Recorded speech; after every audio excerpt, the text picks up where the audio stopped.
Maulang gabi po sa inyong lahat. Malakas po ang ulan. Ito po si Father Randy De Jesus, ang inyong kalakbay sa pananampalataya habang tayo po ay humaharap sa isang pandemya. Upang simulan po ang ating online faith sharing ngayong gabi, sama-sama po nating buksan ang ating puso at ang ating kalooban at pakinggan ang pagbasa ng mabuting balita ng Panginoon ayon kay San Mateo.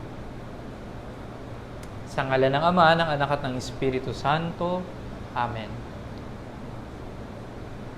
Nagtitipon-tipon ang mga Pariseyo nang mabalitaan nilang napatahimik ni Jesus ang mga Saduseyo. At isa sa kanila, isang dalubhasa sa kautusan, ang nagtanong kay Jesus upang subukin ito. Guro, alin po ang pinakamahalagang utos sa kautusan? Sumagot si Jesus, ibigin mo ang Panginoon mong Diyos ng buong puso, ng buong kaluluwa, at ng buong pag-iisip. Ito ang pinakamahalagang utos. Ito naman ang pangalawa, ibigin mo ang iyong kapwa gaya ng iyong sarili. Sa dalawang utos na ito, nakasalalay ang buong kautusan ni Moises at ang turo ng mga propeta. Ang mabuting balita ng Panginoon. Pinupuri ka namin, Panginoong Hesukristo.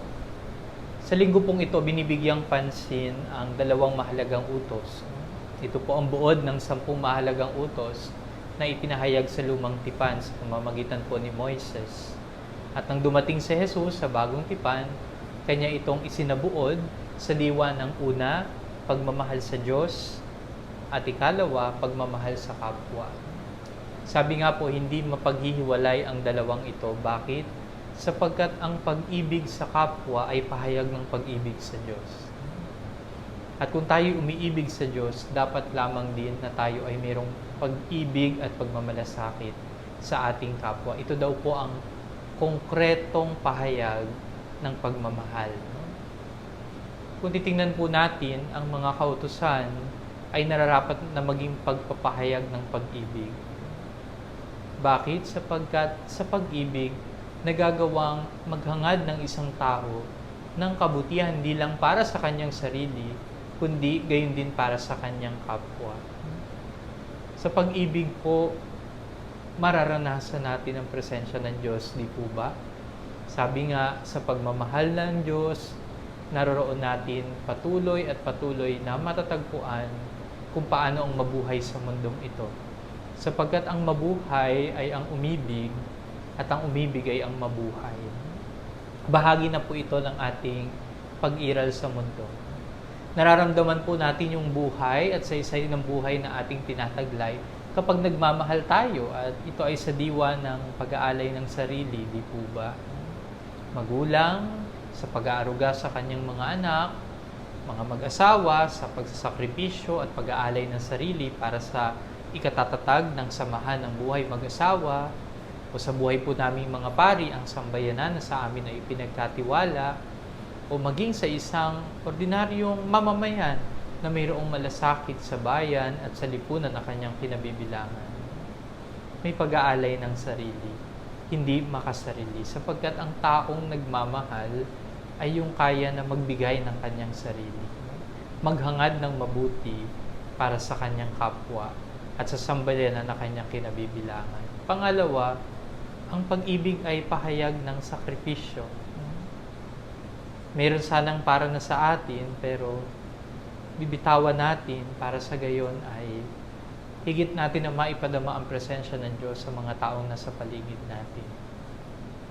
Namumuhay po tayo sa kalayaan, pero tatandaan natin, ang pagiging malaya ay hindi yung gawin natin kung anong gusto nating gawin. Paano kung ang nais nating gawin ay hindi tama o masama o ikapapahamak natin at ng kapwa natin? Mukhang hindi ito ang tamang kahulugan ng pagiging malaya. Ang pagiging malaya ay yung malaya tayong magpahayag ng pagmamahal na naramdaman natin sa Diyos at sikaping ilagay ito sa konkretong pagkilos sa pamamagitan ng kabutihang kaya nating ganapin sa kapwa natin. Ang pagiging malaya ay yung paggawa ng mabuti at yung mabuting yaon ay laging nakaugat sa karanasan ng maalab na pagmamahal sa Diyos at pagmamahal sa kapwa natin. At panghuli, Ang pag-ibig na ito na ating ipinapahayag sa Diyos at sa kapwa natin ay nag-aanyaya sa atin para manatili. Manatili sa kabila ng lahat. Sapagkat ang pag-ibig ay hindi nagtatangi. Ang pag-ibig ay hindi nakabatay sa kagandahang panglabas ng isang tao. Ang pag-ibig ay hindi din nakabatay sa larangan ng pinansyal na kayamanan o material na kayamanan at maraming ari-arian.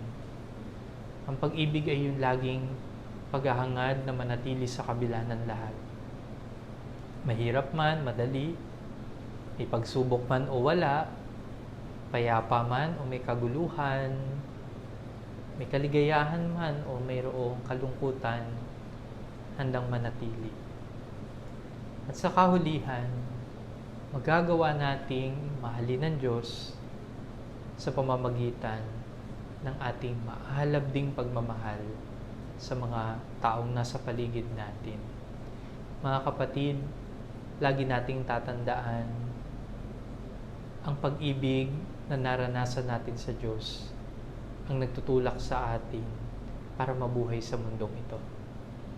Nawa ay patuloy nating hilingin sa Panginoon na pag-alabin niya ang pag-ibig na ito upang sa gayon wala tayong ibang hangarin, wala tayong ibang naisin, kundi ang pangkalahatang kabutihan na pinagsusumikapan natin. Magbabalik po kami pagkatapos ng ilang patalastas.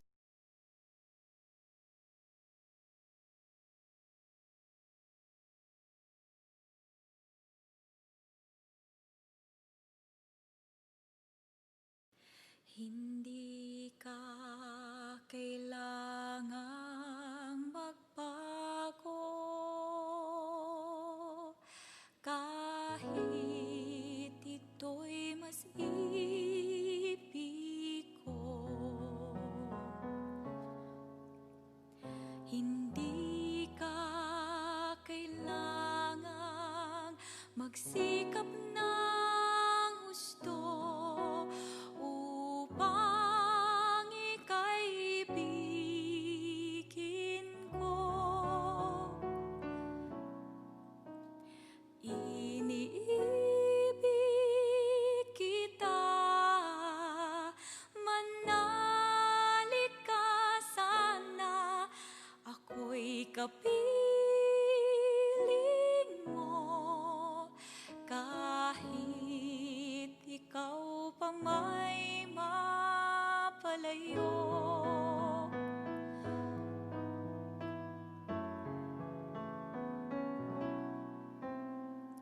Kailan magwawakas ang iyong pagtatago? Ako'y naghihintay sa'yo.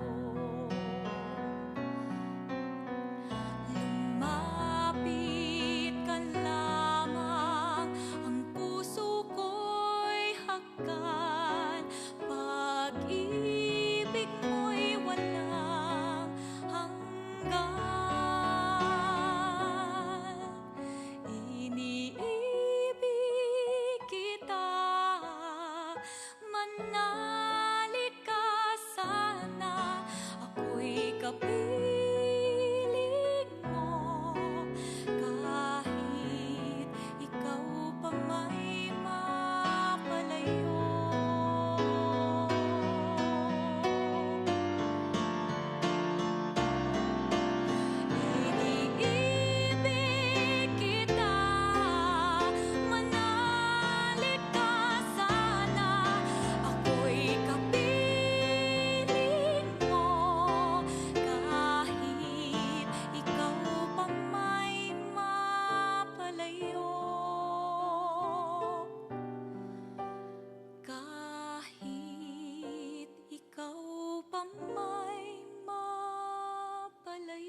Nagbabalik po tayo sa ating online faith sharing at sa pagkakataon pong ito ay muli tayo makakapakinig ng kwento ng pananampalataya ng isa pong kapatid na pari mula sa Mission Society of the Philippines. Walang iba kundi si Father Robert. Tawagan po natin siya. Father Robert, good evening po. Kamusta po kayo? Good evening. Good evening, Father Andy. Okay naman dito. Kamusta ka naman? Okay naman, Father. Salamat at napaunlakan mo ang aming paanyaya para sa online faith sharing. Father, pakilala po kayo sa mga nanonood sa atin ngayong gabi. Okay, magandang hapon sa lahat, no? Gabi dito sa Papua New Guinea. Ako pala si Father Robert Sablon. Galing akong Tubong Iloilo, pero miyembro ng Mission Society of the Philippines. Na-assign ako dito ngayon sa Archdiocese of Rabaul, Papua New Guinea. So, halos magdadalawang taon na po dito nagmi-mission bilang isang Filipinong misyonero. Father, kamusta po kayo? Yes, Father Andy. Kamusta po kayo ngayon? Humaharap po tayo sa isang pandemic. Pero mukhang sabi nga po ninyo sa akin nung tayo nagkakakwentuhan ay mukhang COVID-free pa po kayo dyan. Baka pwede po ma-share nyo ngayon sa mga nanonood sa atin kung paano nyo ito hinaharap. Okay. Opo, napakabait ng Panginoon para sa mga taga Papua New Guinea dahil halos walang cases no dito. Especially dito sa aming lugar, sa Archdiocese of Rabaul, specifically sa East New Britain. Ito yung province na isang isla dito sa Papua New Guinea na wala pa kaming kaso ng COVID-19. At talagang normal yung lahat. Hindi kami nagmamask, normal ang lahat ng mga galaw. Medyo nagkaroon ng SOA ng mga emergency cases lang dahil kinabahan din yung mga leaders dito dahil sa COVID-19 na nangyayari sa buong mundo. No? Pero dito sa Papua New Guinea, yun lang. No? Nagkaroon ng mga lockdown din sa mga airport pero hindi nakapasok. No? At napakabait ng Diyos. Sa mga panahong ito, normal ang mga buhay namin dito at talagang protektado ng Panginoon ng bawat isa. Yun lang yung yun nga sabi ng mga misyonero dito, no, hindi lang ako, kundi mga pari din na nandito, na talagang baka nga dahil sa payak na pamumuhay ng mga tao dito at talagang pag walang facilities, walang hospital, walang medication na kayang gumamot ng itong klaseng sakit. Kaya siguro hindi binigay ng Diyos dito dahil pag ibinigay ng Diyos ito, ay talagang ubos na tao dito. Yun ang mga kinikwentuhan namin na pag nagkaroon ng isang case siguro dito, ubos na yung mga tao dito.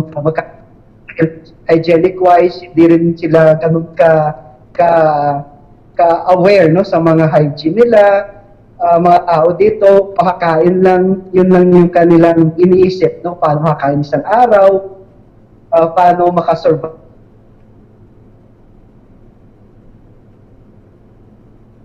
sa kanilang buhay, wala masyado silang iniisip. Kaya siguro yun din yung plano ng Diyos na hindi makaabot dito dahil pag umabot dito ay walang kapasidad yung lugar, yung government at yung mga tao para magkaroon ng ganitong problema dito. Sabi nga namin, mauubos sila lahat pag nagkaroon ng kahit isang case ng COVID-19 dito sa lugar na ito.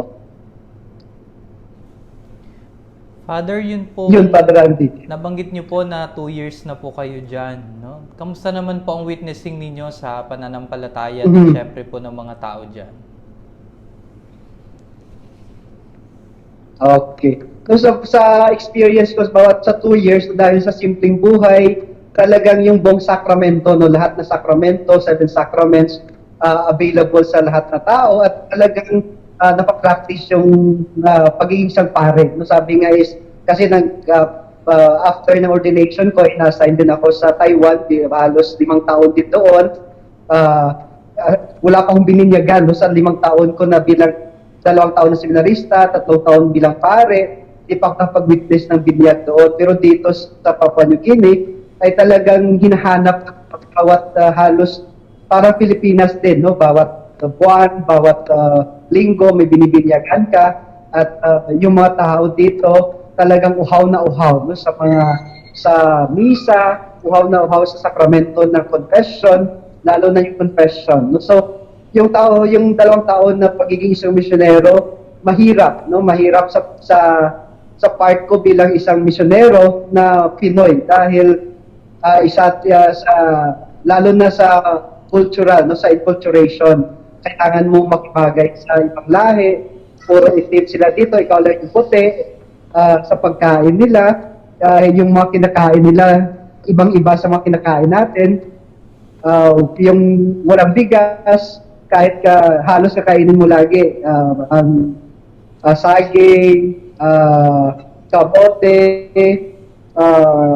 yung kasaba, yun yun ang mga laging abit na pagkain.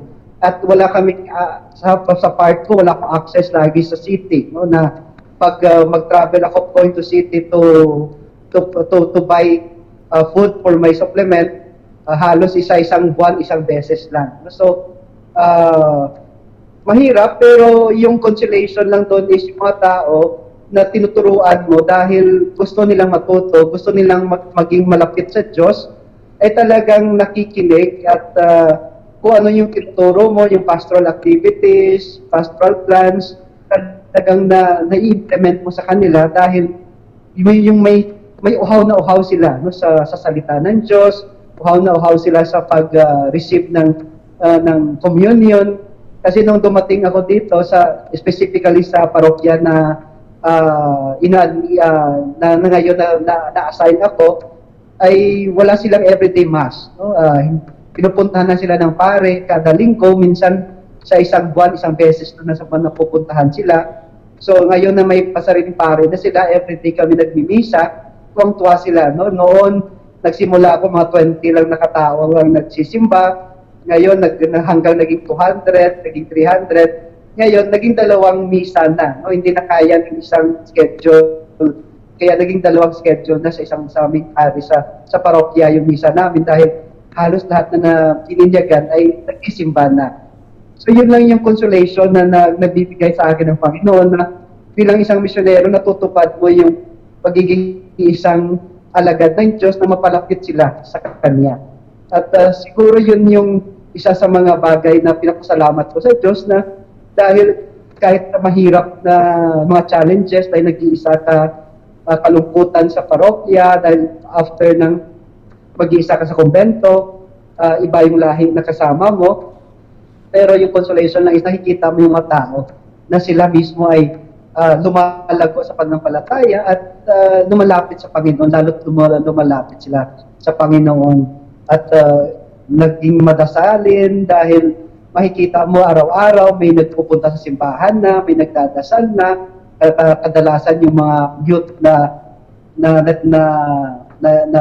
natitrain sa simbahan, nabibigyan ng catechesis, ay naisa sa buhay nila. At yun yung isa sa mga nagbibigay saya sa bilang isang misyonero dito, kahit sa kahirapan na dinadanas, pero may kasiyahan din na makikita. Nakakatuwang pakinggan yung iyong pagbabahagi, Father Robert, no? Sapagkat syempre, sa buhay ng isang misyonero, talagang ito ay, kumbaga, ang buhay pagpapari ay mapanghamon at lalo na kapag naging ikaw, isa ka pang misyonero sa ibang bansa ay talagang napaka-mapanghamon lalo pa. Sapagkat, syempre, bagong kultura, bagong paniniwala, bagong kasanayan, no? Pero sa kabila ng lahat ay kitang-kita kung papaanong kumikilos ang Diyos sa mga pagsisikap na ginagawa mo, lalo tigit sa larangan ng pagpapahayag ng mabuting balita. No? Alam mo, Father, kanina habang nakikinig ako sa iyo, yung bang, totoo nga siguro, kapag tayo... isa sa mga bagay na... Sige, Father. Yes, Padre. Totoo nga po siguro. Isa sa mga bagay na pinapasalamatan natin, no, yung isang bagay na pagiging isang misyonero ay talagang inaalagaan ka din ng Panginoon at talagang magtitiwala lang sa Kanya dahil hindi ka na talaga pababayaan. No? Yung dati sa ating bilang sa classroom natin, no, natutunan na natin yung mga theology of enculturation, yung mga lahat ng mga sa libro na kung paano magpapahayag ng salita ng Diyos.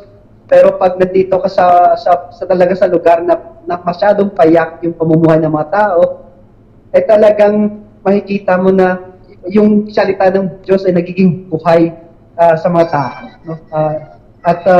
Yun yung isa sa mga bagay na talagang magbibigay sa iyo ng inspirasyon para gumawa pa ng maraming bagay para sa kanila. At hindi ka talaga papabayaan dahil siya mismo ang nagbibigay. Sabi mo nga is maraming pagkakataon na wala kang pagkain sa convent. So Father, kanina po binabanggit nyo tungkol sa inculturation, no? Yung bang, syempre kayo po pumunta dyan, may dala kayong pamamaraan, pero syempre pagdating nyo dyan, iba naman po talaga yung culture na inyong matatagpuan, no?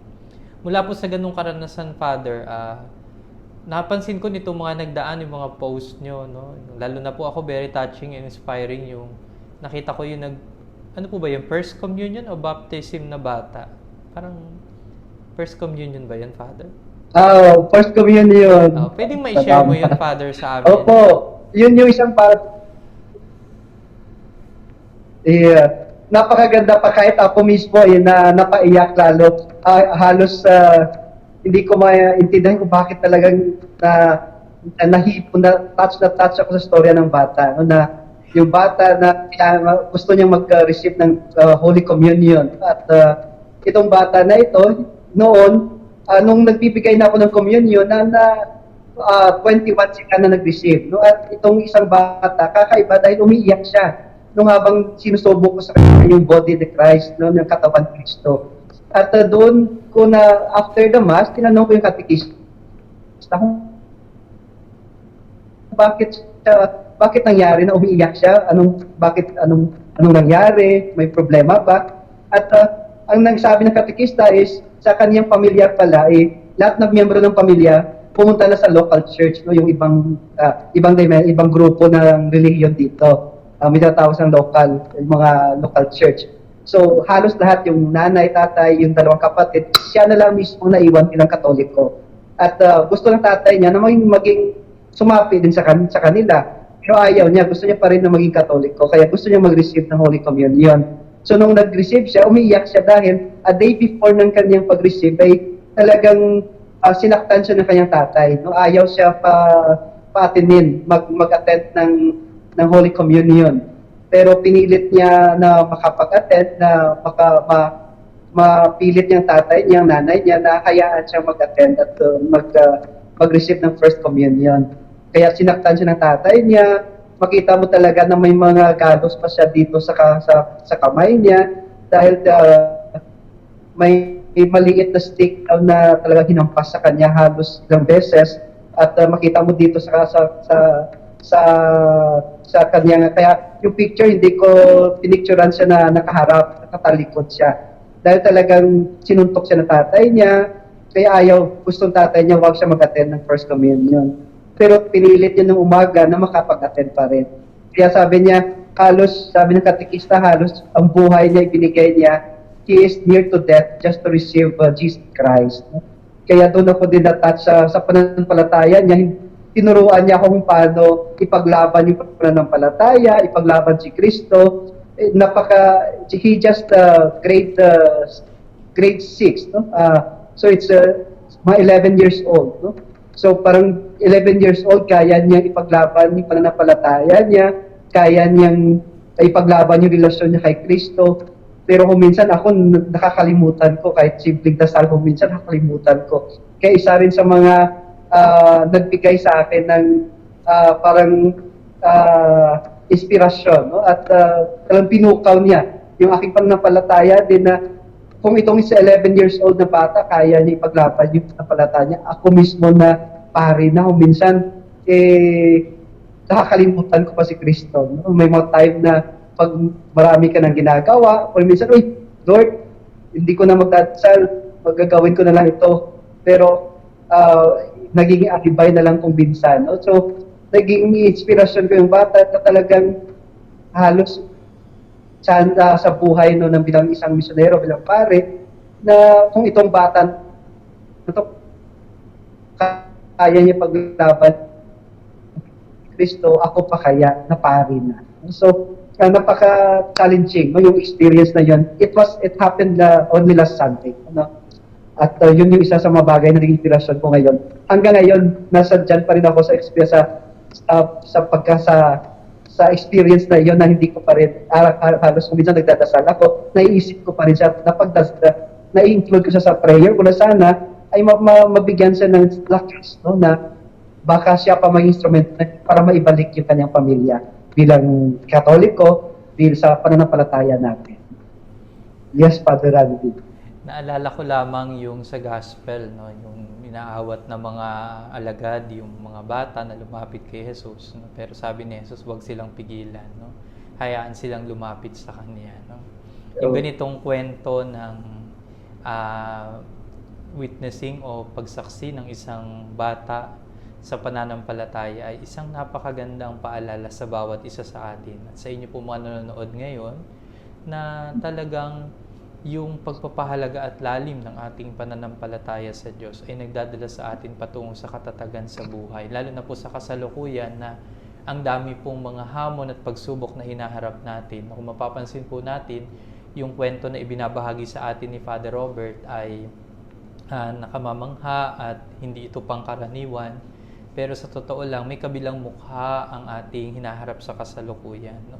Tayo din inaanyayahan kagaya ng bata na nag-ahangad na tanggapin si Jesus sa banal na komunyon, na maging mga tagapagpahayag din ng pananampalataya sa simple at payak nating pamamaraan. Maraming salamat po, Father Robert, sa iyong pakikilakbay sa amin ngayong gabi. At nawa po ay patuloy pa po tayo na magsama at maglakbay, bagamat magkakaiba tayo ng sambayanan na pinapastol, ay patuloy tayong magsikap na ipadama si Jesus, lalo na sa ganitong mapanghamong sitwasyon na ating nararanasan. Father, bigay ko ang pagkakataon para sa iyong mga panghuling mensahe na nais bitawan sa mga tagapanood natin ngayong gabi. Thank you, Father Ante. Siguro yun yung isang bagay na talagang hinihingi ng bilang isang misyonero, no? Yung inyong dasal, pag-offer ng kahit konting sakripisyo na kaming mga misyonero dito, no, ako magkaroon pa ng lakas, no, na maipahayag si Kristo at madala si Kristo, lalo tigit doon sa mga tao na hindi pa nakakilala, at lalo tigit na yung mga lumalabo na yung kanilang pagtingin sa ating relihiyon, sa ating pananampalataya, magiging ipagdasal niyo kami mga misyonero na magiging instrumento ng Diyos at tunay na instrumento ng Diyos na magiging tagapagpahayag ng kanyang mabuting balita. No? At malampasan namin, no, yung mga kahirapan, lalo na yung kalungkutan, lalo na yung pagiging kasama yung mga ibang lahi, yung ma-adjust namin, yung adjustment sa sarili, na madala, hindi lamang namin madala yung sarili namin, kundi madala namin mismo si Kristo sa kanila. So, dalawang bagay lamang, no, yung hinihingi namin bilang mga misyonero, at sa pagkakataon na ito na may kinaharap tayo na mga pandemya, ay siguro tiwala lamang sa Diyos, no, na ipagdasal natin at magtiwala tayo sa Diyos na itong mga bagay na ito ay matatapos din at may kahulugan para sa atin, na matututo tayo at magbigay ito ng isang liwanag, no, na magandang experience, no, para sa bawat isa sa atin, na matutunan natin na magiging isang matatag sa ating pananampalataya at sa magiging matatag para sa ating Panginoon.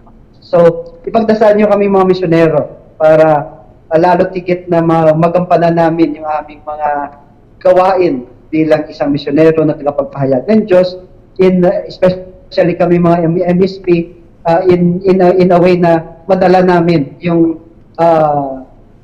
mabuting balita sa pagiging isang Pilipino, no, in a Filipino way. At yun yung pinagsisikapan namin no, na hindi kami mawala doon sa landas na iyon, na hindi ang sarili namin yung dinadala namin, kundi si Kristo sa bawat galaw, sa bawat gawain, at sa bawat buhay namin na pinapakita sa mga tao na nakasalamuhan namin araw-araw. Sana si Kristo makita nila, hindi yung kami na bilang isang tao na dinadala namin, kundi yung ating pananampalataya in a Filipino way. So thank you, Father Randy, for giving me this opportunity. No? Napakaganda na makapagsalita ng ating sariling wika. No? Dahil ilang taon na rin na gamit na hindi kaya minsan na napupulol ako dahil hindi ilang taon na, halos 2 years na hindi ako makapagtagalog dito. Halos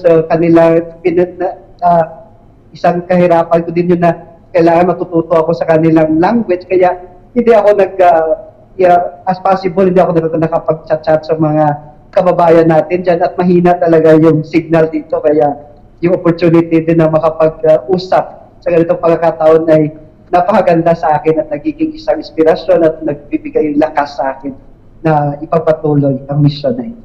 Salamat, Father Randy. Maraming salamat, Father Robert, at mag-iingat ka palagi kasama ka sa aming mga panalangin at intensyon sa banal na misa. No? God bless you po. Bye-bye, Father. Bye-bye, Father Randy. Ingat Salamat, tayo. guys. God bless. Bye-bye. Magbabalik po kami pagkatapos ng ilang patalastas.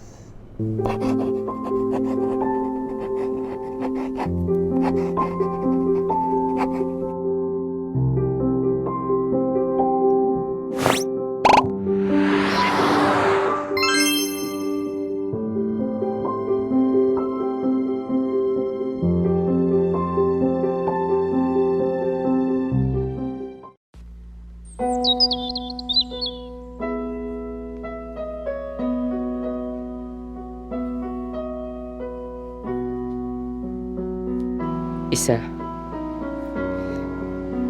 dalawa, tatlo. Tila gasgas ng panimula. Pero halika, sumabay ka. Pagkat ang bawat bilang sa panahon ngayon ay mahalaga. Sapagkat sa pagpapatuloy nitong pagbibilang ay ang di namamalay ang pag-angat ng mga porsyentong di malaman kung kailan matatapos at itigil ang paglaganap nitong pandemya.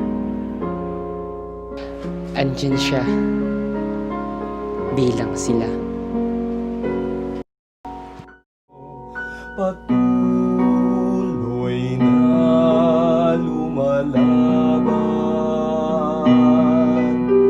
pag-ibig ay naranasan, laganap ang bayanihan, dasalan, malasakitan.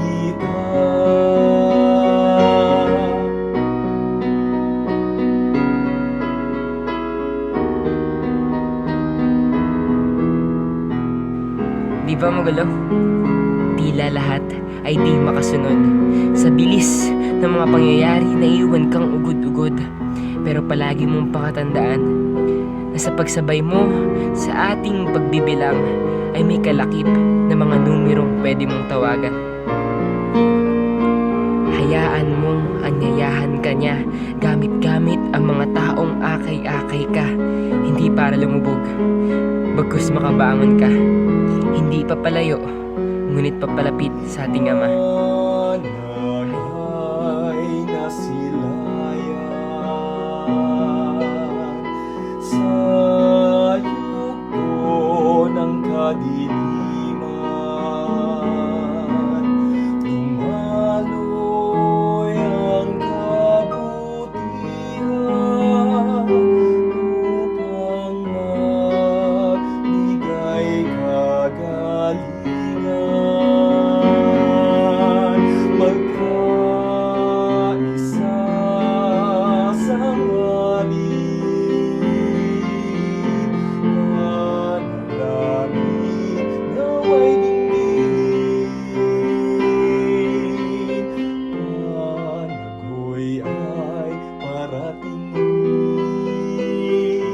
hayaan mong maging lakas ka sa kabila ng sakit at panghihina.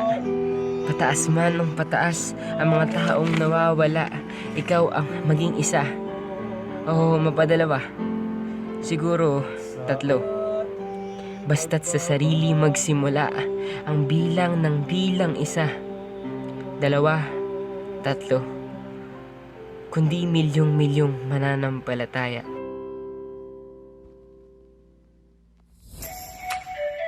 We would like to thank our following sponsors. Omeya Jozam, authentic Japanese cuisine. Ant's homemade crunchy chili garlic. Mamari's special yema. Taste the sweetness of Mamari's special yema. Blessing Seminary Bake Shop. A taste of heaven. MRS Flower Shop. Your one-stop shop. GS Barber Shop. Cut Shave Pomade. Eman's Food Products. Rex's Drinks. Knox Cafe.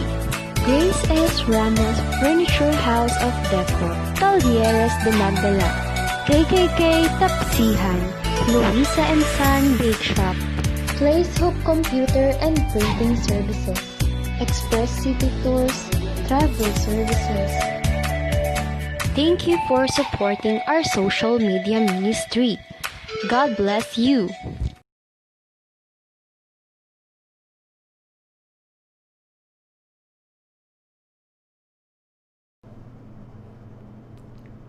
Nagbabalik po tayo sa ating online faith sharing at dumako na tayo sa huling bahagi nito. Pero bago po ang lahat, kilalanin natin ang mga nakikilakbay sa atin. Si Ate Angie Maramba, Ate Noni Amolo, Ate LD Severo Gadin, Ate Ayen, Ate Teresita sa Paula, Brother Joseph Jam Subico, Ate Angie Torres Casela, Ate Cynthia Mangasi, at sa lahat po na nakikilakbay, maraming salamat po at magandang gabi po sa inyong lahat. Ang atin pong gabay bahaginan na ipinost kanina ay ito po. Paano natin nagagawang maipahayag ang ating pag-ibig sa Diyos at sa ating kapwa? At hayaan po ninyo ako na basahin ang ilang mga pagbabahagi na nandito po sa ating A Journey to Faith Network poll. Mula po kay Kate Mojica, Through Prayers, no? Kay Divina Penayalba, pagmamalasakit sa kapwa at pagmamahal po. At Elisa Manalo, sa pamamagitan ng pagdarasal araw-araw at pagsunod sa kautusan ng Panginoon at pagsisimba at sa kapwa naman sa pamamagitan ng pagtulong sa nangangailangan at malasakit sa kapwa. Mula kay Ate Bisitasyon Intakto, sa panalangin at pagtulong na walang hiniinging kapalit. Kay Ate Angie Maramba, we can express our love to God by always thanking Him for all the blessings He has given us and by being repentant to our sins. We can show our love to our neighbors by lending our hand when they need help. Mula naman kay Ate Evangeline Henova, by prayers and thanking Him for all the blessings and graces we have received, being kind to others, sharing what we have, and be a good steward of the environment and Mother Nature. Kay Ate Ruby Ortiz, bilang nilalang ng Diyos, ako ay nagpapasalamat sa lahat ng biyaya, grasya at kalakasan sa araw-araw na natatanggap ko. Humihingi ng tawad sa mga kasalanan at pagkakamaling nagawa ko. Gayon din naman, gagawa rin ako ng kabutihan sa abot ng aking makakaya sa pamilya at sa kapwa ko. Si Sir Reginald Macaraeg, nagagawa ko pong maipahayag ang pag-ibig ng Diyos sa kapwa. Aminado po ako na mahirap bilang ako na naglilingkod ang hindi marunong magmahal sa kapwa, lalo na sa nakasamaan ko ng loob. Una po ay humihingi ako ng patawad sa Diyos sa mga naging pagkilos ko o saloobin. Upang maging ganap na nagmamahal ako sa aking kapwa, dapat po na maramdaman ko sa sarili ko ang tunay na pagmamahal para mapadama ko ito sa aking kapwa sa pamamagitan ng pagmamahal ng Diyos sa akin. Hindi ko po pwedeng sabihing mahal ko ang Diyos pero hindi naman ako nagmamahal sa aking kapwa. Mula naman po kay Ate Silvestra Domino, kung papaano na ipapahayag ang pag-ibig sa Diyos sa pamamagitan ng panalangin, humihingi ng kapatawaran ng ating mga kasalanan, at sundin ang 10 utos tungkol naman sa ating kapwa. sa pamamagitan ng pagtulong, gabayan kung ano ang dapat maitulong sa ating kapwa. No? Si Ate Debs Regala, meron siyang avatar, no? Like. Ate Ellen Lipat, no? Naalala ko, Brother Eman, ang Ines Bibingka ni Ate Ellen. In my prayer sa umaga, pagising ko, I'm asking God to grant me a thankful, grateful, repentant, forgiving, humble, sincere, and a loving heart. Gabayan nawa niya ako at gamitin as to how I can serve and love Him more through others na papayagan niyang dumating sa buong maghapon ko. Sa tulong at awa niya, naroon po ang pagpupuri sa kanyang pangalan at the end of the day, sa tuwing nakakatugon sa pagsunod sa kanyang banal na kalooban. Mula kay Ate Ayen, sa akin po sa pamamagitan ng panalangin at pagsisikap na maisabuhay ang kanyang mga salita sa aking kapwa, pagrespeto, pag-unawa at pagtulong ng totoo. At panghuli, mula kay Ate Leticia Cabang, una po Padre, bago natin maipadama ang pagmamahal natin sa kapwa, ay mahalin muna natin ang ating sarili para maipamahagi, maipahayag at maipakita natin ang tunay na pag-ibig na nagmumula kay Kristo Jesus. Embrace ourselves so that we can embrace others too. Maraming salamat po sa mga magaganda ninyong pagninilay. Tunay po na nagdudulot ito ng inspirasyon sa marami nating mga kapatid na nakakabasa nito. At naway wag po kayong magsawa na magbahagi, lalo tigit ng mga kwento at mga mapagpalang karanasan sa inyong buhay. Kinikilala po natin ang mga nagbahagi din sa atin sa linggong ito. Kanina po mula kay Brother Earl Tan about Mary, no? Na kung saan ay nagbahagi po siya about sa temang Behold the Woman, Behold His Mother, Mary in the Eyes of the Evangelist. Salamat, Brother Earl. Gayun din ang sabi ni Father mula po sa Ministry ng Kabataan. No? Ang mga nag-share pong pare ay si Reverend Father Ildefonso, si Father Pons Gente Jr. Gayun din po ang Sorbetes, pag-alala sa Sorbetes mula kay Sam G. Mendoza. Ang God's Love po ay nagbabalik na po sa pagpo-post ng mga pagninilay po para sa ating pang-araw-araw na buhay. Mula po din yan sa karanasan ng mga pagninilay sa mga salita ng Diyos at Ebanghelyo. Gayun din po ay malapit na po ang online Vocation Festival 2020. No? Sa pangunguna po ng Ministry sa Bukasyon o sa pagtataguyod ng bukasyon ng Diocese ng Imus. No? At isa po ang ating network sa magko-cross-post ng mga magiging programa nito. Si Sir Danmer Torres po ay nagbahagi din sa atin at ang title ng kanyang ibinahagi pagninilay ay Brave in Your Calling, no? Mula po sa Universe section. At gayon din po ang nag-share sa Usapang Bukasyon, walang iba po ang Kura Paroko ng Perpetual Help Parish na si Father Marcy Convento. Pinasasalamatan din natin si Sir Richard Vergara sa kanyang I Am Pasahero section and post. Gayon din si Father Rodolfo Pascual sa Sabi ni Father, kanyang pagninilay. Mga kapatid, sa lahat po ng mga nakilakbay sa atin sa mga nagdaang araw at sa lahat po ng mga sponsors ng ating online ministry, ang Diyos na po ang bahala na magsukli sa inyong kabutihan. Tunay po na ang ating network, ang ating online page sharing ay nagiging higit pa na lumalago at umuunlad, hindi po dahil sa akin, kundi dahil din sa nababatid ko na ito ay kalooban ng Diyos at ninanais ng Diyos na magpatuloy tayo sa ganitong misyon.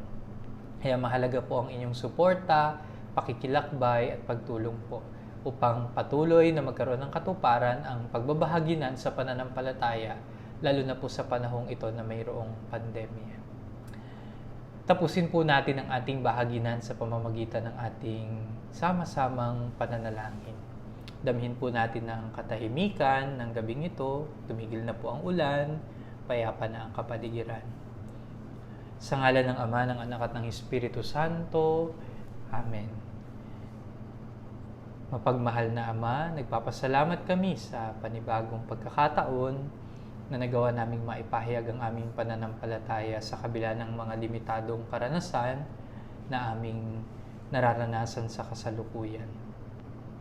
Nawa ay patuloy mo pong basbasan at pagpalain ng aming programa upang sa maraming mga hamon na dumarating sa kasalukuyan ay makapagdulot kami ng isang positibong kaibahan na magbibigay liwanag at inspirasyon sa mga kapatid namin sa pananampalataya, lalo tigit sa kanilang mga pinanghihinaan ng kalooban. Basbasan at pagpalain mo po ang lahat ng mga kapatid din namin na nakikilakbay ngayon sa aming programang ito. Sila na nasa kanilang mga tahanan, nakikinig, at nagbabahagi din ng kanilang mga pagninilay. Ilayo mo po kami sa anumang panganib, karamdaman, lalo na po sa banta ng kumakalat na virus na COVID-19. At nawa ay magsugo ka pa ng marami pang tao na magbibigay ng inspirasyon, lakas, pag-asa at liwanag sa ganitong klaseng sitwasyon o mapanghamong pagkakataon na aming nararanasan. Ang lahat nito inihiling namin sa pamamagitan ni Hesukristo, ang aming Panginoon. Amen. Sumainyo ang Panginoon at nawa ay pagpalain kayong lahat na makapangyarihan Diyos Ama, Anak at Espiritu Santo. Mga kapatid, lagi po ninyong tatandaan, pinaghihiwalay man tayo ng sitwasyon, pinag-uugnay naman tayo ng Panginoon. Iisa lang ang ating buhay, bigyan natin ito ng mabuting saysay. Ito po si Padre Randy De Jesus, ang inyong kalakbay sa pananampalataya, habang tayo po ay patuloy na positibo at sumasampalataya sa Diyos na humaharap sa ganitong klaseng pandemya. Gandang gabi po, good night, and God bless you all.